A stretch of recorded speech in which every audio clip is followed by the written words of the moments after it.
Oh baby, all right, I got more experiment results and this one is so cool. So 3 weeks ago, I wanted to figure out what impact worm castings and worm castings only had on starting seeds. And so to run this experiment, I actually bought a bag of sterile store-bought seed starting mix that would have been pretty much 100% peat moss. And so the first thing that I did was pre-moistened it a little bit so that it would absorb the water a bit better than if it was fully dry. Now, once I had that prepped, I grabbed 8 seed cells and split them into 2 sets of 4 and started to fill them up. And now the reason why I was using a sterile seed starting mix opposed to anything else was because I did not want any other variables in there impacting things besides the worm castings that I'm going to add later on. And so once I had the seed cells filled up, I then added 15 arugula seeds into each one of the seed cells. And I started significantly more seeds than I normally would because I wanted to have a really good sample size to be making observations on later on in this experiment. You know, when you're experimenting with just 1 or 2 plants, it's possible that the genetics of that 1 or 2 seeds or plants are simply superior than the other, and that's actually skewing the results of the experiment a little bit. But by starting 60 seeds, we're going to be able to make some really cool observations. So once I had the seeds into the seed cells, the next piece is the key difference. So with the first set of seeds, I simply covered them with 1 more centimeter of the sterile seed starting mix. And then with the second set, I covered all of them with 1 centimeter of our pure worm castings.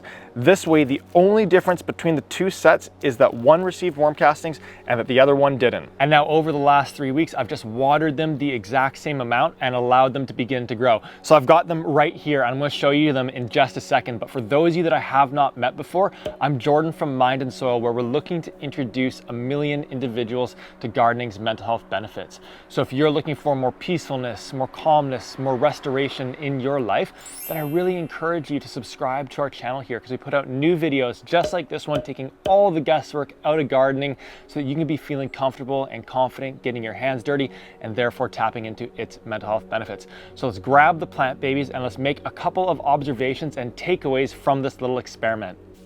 All right, hey, woo. So can you guess which ones here got worm castings? These babies. So what's so cool to me about this experiment is literally everything is the exact same except for that one variable being the worm castings.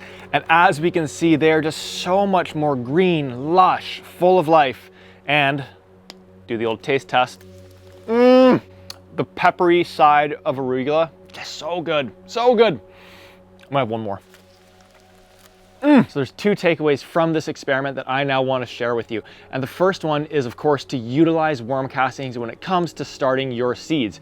So if you're starting seeds indoors, we've got a whole video on how to go about doing that, which I'm going to link right up here. And you can watch all of that for how to be starting them underneath the grow lights before then transplanting them into the garden. But then if you are in the process of potentially direct sowing into the garden or planting a succession crop into the garden, what I encourage you to do is to actually dig down a little divot where you're going to be planting or sowing your seeds, and then put 3 seeds into that little divot or hole. And then rather than just covering it with the soil that was in the bed, cover it with 1 centimeter of worm castings. Or if you're going to be planting in a row, use your hori-hori knife to create a line that's about 1 centimeter in depth, and then sprinkle the seeds all across that row. And then once again, rather than covering with the soil, cover it with your worm casting so that they're right on top of the seeds. The beauty of approaching it in this way is that worm castings are on the more expensive side, and we have a limited quantity of them when we're working in the garden. So we want to make sure that we absolutely get the most bang for our buck. And by putting them directly over top of the seeds, it gives us really, really good moisture retention, which is going to increase the germination likelihood of the seeds. But then it's also going to ensure that as soon as that seed germinates, it's got nutrients and it's got microbial life all in and around it where the root zone is going to be developing. So it's a really good place and location to be utilizing our precious worm castings. And then the second key takeaway here is to run experiments this coming gardening season. It is such a fun way to be spending your time in the garden, and ultimately it's going to make you a really, really good gardener. This is exactly how I've gone about learning how to garden, and we look at everything behind me here. That is knowledge that I've gained from some form of an experiment over the years. And the reason why I think this is such a great great way to approach gardening is because it shifts all of the energy from being focused on expectations of yield or bounty or harvest, and it moves it all towards experimenting with different variables that help these plants grow to their fullest potential.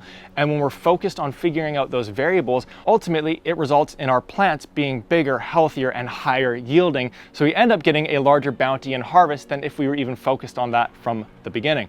So the last piece that I want to leave you with is that if you have not attended one of our gardening happy hours, I would absolutely love to invite you to our next one. These are live and free 1-hour workshops that we do on YouTube where we present on a particular topic such as succession planting, but even more so than that, it's hundreds of gardeners coming together, sharing what's working in their garden, what's not working, what experiments are they running. And so if you're looking to connect with a whole bunch of like-minded individuals and really elevate your gardening game and learn from a whole bunch of other folks, I would love to see you on the next one. To be notified of when it's coming up, just head to the link down in the description of this video and you'll be notified when the next one is coming up. Other than that, folks, if you do have any questions, leave those down in the comments. Can't wait to catch you on the next video. Go get those hands dirty, and I'll see you soon.